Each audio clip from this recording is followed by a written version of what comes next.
நம்ம இந்த ஷார்ட்டில் பார்க்க போகிறது வந்து கம்பு சப்பாத்தி பண்ண போகிறோம். இது கம்புக்கு சப்பாத்திக்கு தேவையான பொருட்கள் கம்பு 3 கப்பு எடுத்துக்கணும், கோதுமை மாவு 1.5 கப்பு, ஆயில் ஒரு தேக்கரண்டி, உப்பு தேவையான அளவு. இது இந்த 2 மாவையும் மிக்ஸ் பண்ணிவிட்டு கலந்துட்டு சுடு தண்ணீரில் பிசைஞ்சு 1 மணி நேரம் ஊற வைக்கணும். ஊற வச்சுட்டு நல்ல பதத்துக்கு வந்த பின்னாடி நம்ம சப்பாத்தியாக போட்டு இட்டு பயன்படுத்தி கொள்ளலாம். இதுக்கு தொட்டுக்கிற ஒரு சைட் டிஷ் என்னன்னு கேட்டாக்கா பீட்ரூட் சட்னி செய்ய போகிறோம். இது வந்து 4 பீட்ரூட் வந்து வேக வச்சதை எடுத்துக்கணும். அந்த வேக வச்சதை எடுத்துகிட்டு அதில் தோலெல்லாம் எடுத்து ரிமூவ் பண்ணிக்கணும்.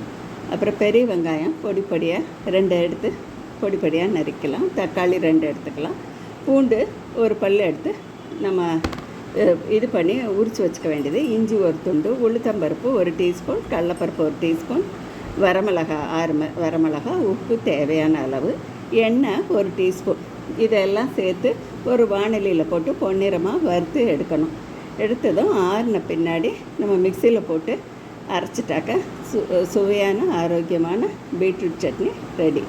இது வந்து நிறையா ஆரோக்கியமான ஒரு வைட்டமின்ஸ் எல்லாம் இதில் அடங்கியிருக்குது. இந்த பீட்ரூட் வந்து மெயினாகவே ஹார்ட்டுக்கு ரொம்ப நல்லதுன்றாங்க.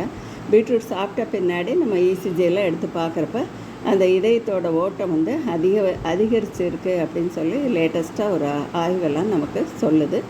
அதனால் வந்து இந்த மாதிரி பொரியல் இந்த ஃபார்மில் பண்ணி சாப்பிட்றத விட இப்போ டிஃப்ரெண்ட்டாக சட்னி மாதிரி பண்ணுற டைமில் இந்த சப்பாத்தி ஹெல்த்தியான சப்பாத்திக்கு தொட்டுக்கிறதுக்கு ஒரு சைட் டிஷ்ஷாகவும் கிடைக்கிது. நமக்கு நல்ல புதுமையாகவும் இருக்கும். நம்ம சாப்பிட்றதுக்கு ஒரு இன்ட்ரெஸ்டிங்காக இருக்கும். ஒரே மாதிரி செஞ்சு சாப்பிட்றத விட இது வந்து கொஞ்சம் சம்திங் டிஃப்ரெண்ட்டாக இருக்கும். தேங்க்ஸ் ஃபார் வாட்சிங். பிடிச்சிருந்தால் லைக் பண்ணி ஷேர் பண்ணி சப்ஸ்கிரைப் பண்ணி. தேங்க்யூ.